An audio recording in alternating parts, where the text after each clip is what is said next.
Hello বন্ধুরা, আপনারা কি জানেন টেনিস বল খেলার উৎপত্তি হয়েছিল কোথায়? সর্বপ্রথম টেনিস খেলার উৎপত্তি হয় ফ্রান্সে, কিন্তু টেনিস খেলা জনপ্রিয়তা লাভ করে 16 শতকে ইংল্যান্ডে। এই ভিডিওতে আমরা টেনিসের ইতিহাস নয় বরং টেনিস বল কিভাবে তৈরি হয় তা জানব। তার আগে আপনি যদি এই চ্যানেলে নতুন হয়ে থাকেন তাহলে অনুগ্রহ করে চ্যানেলটি সাবস্ক্রাইব করুন এবং পাশে থাকা বেল আইকনে ক্লিক করে রাখুন পরবর্তী ভিডিও সবার আগে পেতে। টেনিস বল রাবার থেকে তৈরি হয়, তাই সর্বপ্রথম রাবার প্ল্যান্ট থেকে রাবার সংগ্রহ করে নিয়ে আসা হয় ফ্যাক্টরিতে। এরপরে এগুলোকে প্রসেসিং করে র ম্যাটেরিয়ালে পরিণত করা হয়। যৌগ তৈরির জন্য রাবারের সাথে কেমিক্যাল মিশ্রিত করে এগুলোকে পাঠানো হয় রোলার মেশিনে। রোলার মেশিন রাবার এবং কেমিক্যালের মিশ্রণকে বারবার চাপের ফলে পুরু শেড এ পরিণত করে।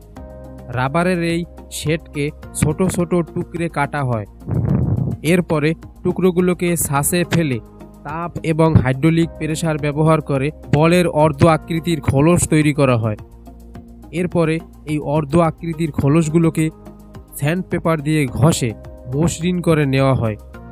এখন এই খোলসগুলোকে যুক্ত করার সময় হয়েছে। খোলসগুলোকে আঠা লাগানো হয় যুক্ত করার জন্য। এরপরে এগুলো ছাঁচে রেখে তাপ এবং চাপ প্রয়োগ করতে হয়। এই সময়ে আঠা লাগানো খোলসের অভ্যন্তরীণ চাপ থাকে 18 psi। বলগুলোকে কমপক্ষে 127 ডিগ্রি ফারেনহাইট পর্যন্ত ঠান্ডা করে নিতে হয়, নয়তো অভ্যন্তরীণ চাপের কারণে বলগুলো ফেটে যায়। ঠান্ডা হলে বলের অভ্যন্তরীণ চাপ নেমে আসে 15 psi-তে। এই প্রক্রিয়াটি 8 মিনিট ধরে চলতে থাকে।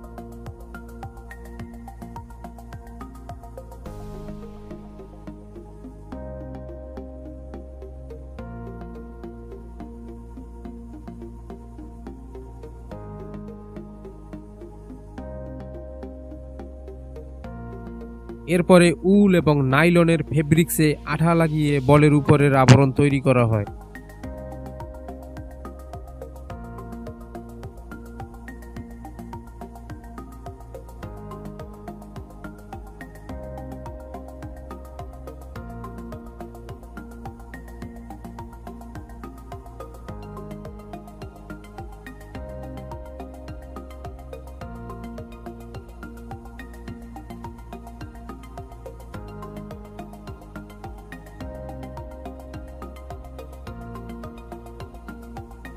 এখন সময় হোয়াইট স্ট্রিপ লাগানোর।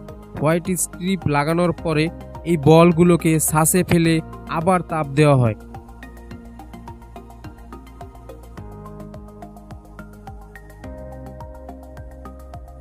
এই ধাপে এসে এগুলোকে কোম্পানির ব্র্যান্ডিং করা হয়। এখন এগুলো বাজারজাত করার জন্য সম্পূর্ণ প্রস্তুত। যারা এই টেনিস বল তৈরির বিজনেস করতে চান তাদের জন্য এটি হতে পারে একটি লাভজনক ব্যবসা। ভিডিওটি ভালো লাগলে লাইক এবং কমেন্টে আপনার মতামত জানাতে ভুলবেন না। আজকের মতো এখানেই বিদায়।